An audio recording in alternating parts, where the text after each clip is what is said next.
Kita jangan pernah bosan, jangan pernah berhenti, jangan hanya di awal saja, pekan-pekan pertama saja kita peduli dengan aksi-aksi kita. Tapi ini perjuangan nafas panjang, apalagi kalau perang seperti ini, efeknya tentu tidak sepekan, 2 pekan, tidak sebulan, 2 bulan, bisa kepanjangan. Maka perlu dukungan kita semua. Dan ikhwah fillah arsyadakumullah, bisa kita katakan bahwasanya kita itu membutuhkan Palestina melebihi Palestina membutuhkan kita. Kalau kita nggak mau nolong mereka, insya Allah banyak yang siap menolong mereka. Dan Allah tidak akan membiarkan mereka dalam kondisi seperti itu kecuali dengan hikmah.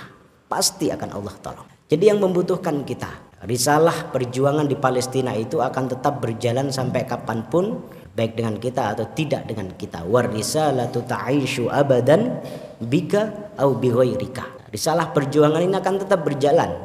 Lu ikut nggak ikut, tetap jalan. Yang rugi kita kalau nggak ikut. Yang rugi kita kalau nggak ikut. Apalagi kita ketahui, ma'asyiral muslimin wa zumratal mu'minin arsyadakumullah, dalam surah Al-Isra Allah Subhanahu wa taala sudah menegaskan, subhanalladzi asra bi'abdihi lailan minal masjidil haram ilal masjidil aqsal ladzi barakna haulahu. Jelas dalam ayat ini Allah menegaskan Masjidil Aqsa, Baitul Maqdis ini adalah tempat yang barakna haulahu. Kami berkahi sekelilingnya, kami berkahi sekitarnya. Kalau kita baca penafsiran para ulama, maksudnya memang berkah dalam sisi geografisnya. Allah berikan keberkahan dengan az-zuru, dengan thimar, dengan buah-buahan, dengan pertanian yang luar biasa. Jeruk yang paling enak tuh jeruk Palestina, Pak. Belum pernah ngerasainnya. Ya, sangkis yang paling manis itu dari sana tuh. Enak banget. Buah-buahan yang lain tuh Masya Allah.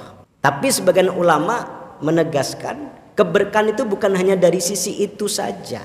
Keberkahan itu juga dengan nilai-nilai keberkahan yang lain. La tushaddur rihal illa thalathati masajid illa ila thalathati masajid. Seruan untuk melaksanakan sholat di Masjidil Aqsa. Kemudian bagaimana para nabi dan rasul ke Masjidil Aqsa. Dan bahkan ada yang memperluas lagi keberkahan itu adalah pada keikutsertaan kita untuk turut menjaga Masjidil Aqsa. Ya, kontribusi kita dalam permasalahan Masjidil Aqsa, dalam permasalahan Baitul Maqdis ini juga akan memberikan keberkahan kepada kita. Jadi bisa kita katakan Bapak Ibu sekalian, ngalap berkah.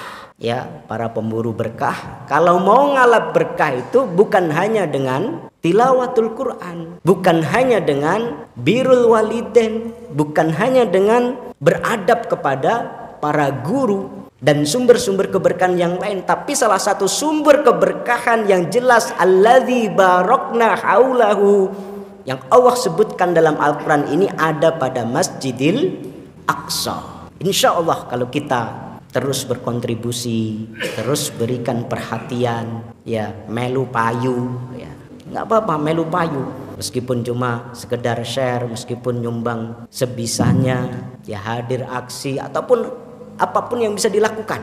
Ikut perang opini dengan medsos kita, insya Allah itu membawa keberkahan. Jadi sekali lagi, mau ngalap berkah, mau dapat berkah, melu payu urusan Al-Aqsa.